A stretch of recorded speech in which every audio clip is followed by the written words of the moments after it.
जय हिंद दोस्तों, स्वागत है अपने इस यूट्यूब चैनल में। आज के इस वीडियो में हम कक्षा 12 के विद्यार्थियों के लिए होम साइंस यानी गृह विज्ञान के सभी अतलगुत्री प्रश्न लेकर आए हैं जो परीक्षा दी से वेरी इंपॉर्टेंट रहेगा। तो चलिए बच्चों, देर न करते हम लोग देखते हैं जितने भी महत्वपूर्ण अतलगुत्री प्रश्न है। पहला क्वेश्चन है, व्यक्ति को अपनी अभिरुचि, प्रतिभा तथा व्यक्तिगत प्राथमिकताओं के लिए क्या प्रयोग करने चाहिए, ये क्वेश्चन है। तो बच्चों इसका उत्तर क्या होगा? देखो, व्यक्ति को अपनी अभिरुचि, प्रतिभा, व्यक्तिगत प्राथमिकताओं, आवश्यकताओं और इच्छाओं को जो है पहचानते हुए ऐसे विकल्पों की जो है खोजबीन प्रारंभ करनी चाहिए जिसमें व्यक्ति अपने लाभ के साथ साथ सामाजिक योगदान के लिए अपनी क्षमताओं को एकजुट करने का प्रयास कर सके। ठीक है भैया। अगला क्वेश्चन बच्चों, जीविका का क्या तात्पर्य है? अगला क्वेश्चन है कि जीविका क्या तात्पर्य है।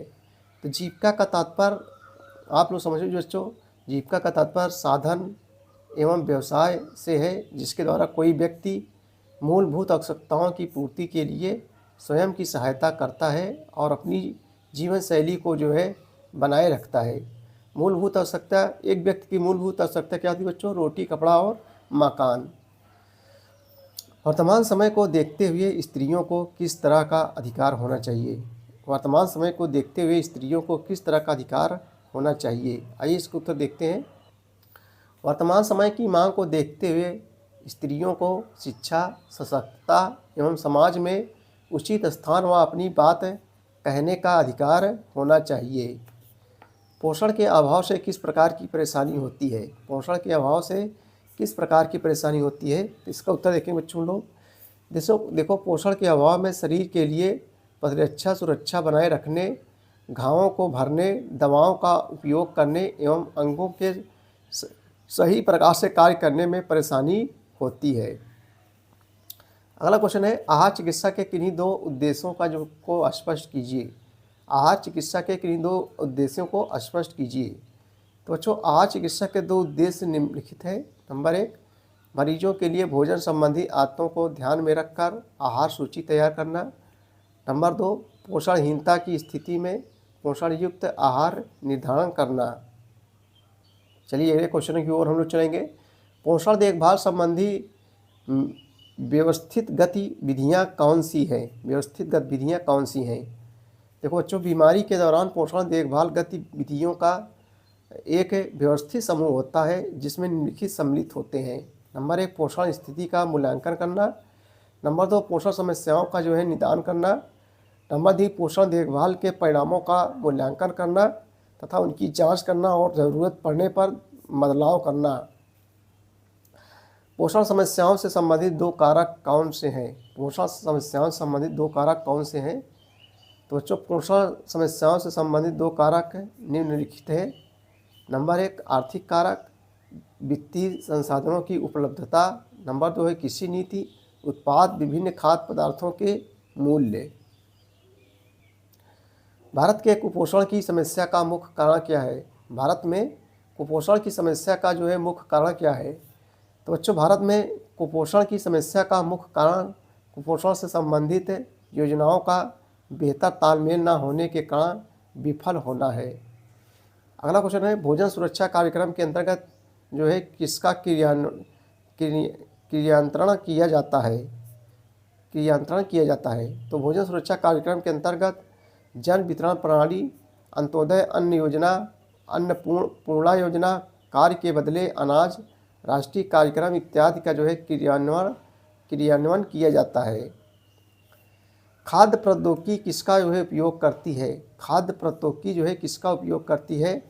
तो बच्चों, खाद्य प्रौद्योगिकी विभिन्न खाद्य पदार्थों का उत्पादन करने के लिए खाद्य विज्ञान और खाद्य अभियांत्रिका का उपयोग करती है और उसका जो है लाभ उठाती है। अगला क्वेश्चन है, किस सिद्धांत का उपयोग करके खाद्य उत्पादों की बढ़ोतरी की जाती है? इसका उत्तर देखेंगे। देखो बच्चों, खाद्य उत्पाद में बढ़ती आबादी, खाद्य जैसे गेहूँ हो गया, चावल हो गया, इसको खाद्य बोलते हैं। खाद्य उत्पाद में बढ़ती आबादी की विविध आवश्यकताओं को जो है पूरा करने के लिए खाद्य प्रौद्योगिकी के सिद्धांतों का उपयोग करके खाद्य उत्पाद का जो है बड़े पैमाने पर उत्पाद किया जाता है। खाद्य पदार्थों को नष्ट होने से बचाने के लिए दो संसाधित विधियों से खाद्य पदार्थों को नष्ट होने से बचाने के लिए दो संसाधित विधियों को बताइए। तो खाद्य पदार्थों को नष्ट होने से बचाने के लिए दो संसाधित विधियाँ निम्नलिखित हैं।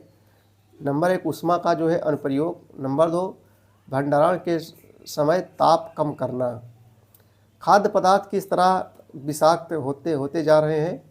तो बच्चों, खाद्य पदार्थों को पकाने में उनमें उपस्थित अधिकांश रोगाणु नष्ट हो जाते हैं, परंतु कुछ रोगाणु शेष रह जाते हैं जो सामान्य ताप पर उन खाद्य पदार्थों में हानिकारक विष उत्पन्न करते हैं और उन्हें जो है विषाक्त कर देते हैं।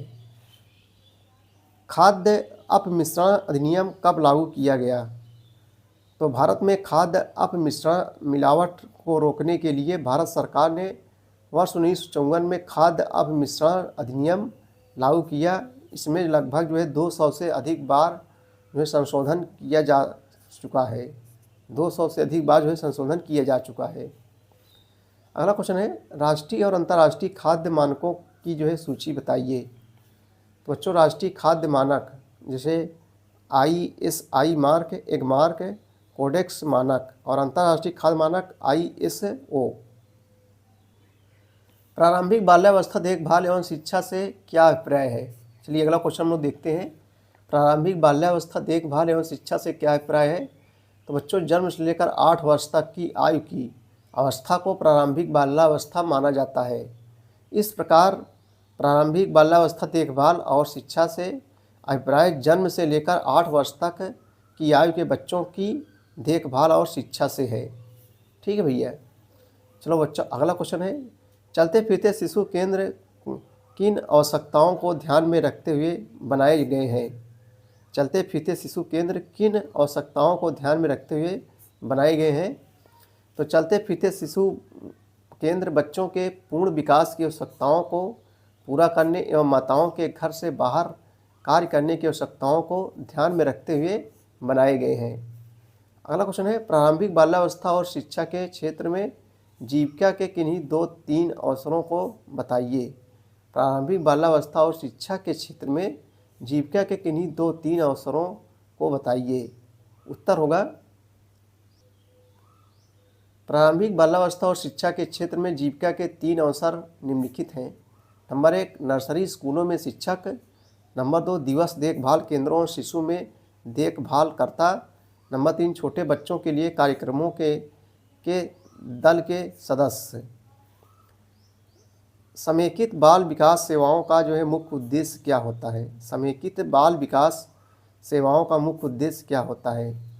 तो बच्चों, समेकित बाल दिवस सेवाएं कार्यक्रम का मुख्य उद्देश्य समेकित तरीके से 0 से 6 वर्ष तक की आयु के बच्चों को जो है स्वास्थ्य, पोषण, टीकाकरण एवं प्रारंभिक शिक्षा संबंधी आवश्यकताओं को पूरा करके उनके विकास को जो है बढ़ावा देना है। युवाओं के किन्हीं 2 संवेदनशील समूह के नाम बताइए। तो युवाओं के 2 संवेदनशील नाम निम्न प्रकार हैं। नंबर 1 ग्रामीण एवं जनजातीय युवा। नंबर 2 जो है स्कूल छोड़ चुके युवा। ग्रामीण एवं जनजातीय युवा। नंबर 2 स्कूल छोड़ चुके युवा।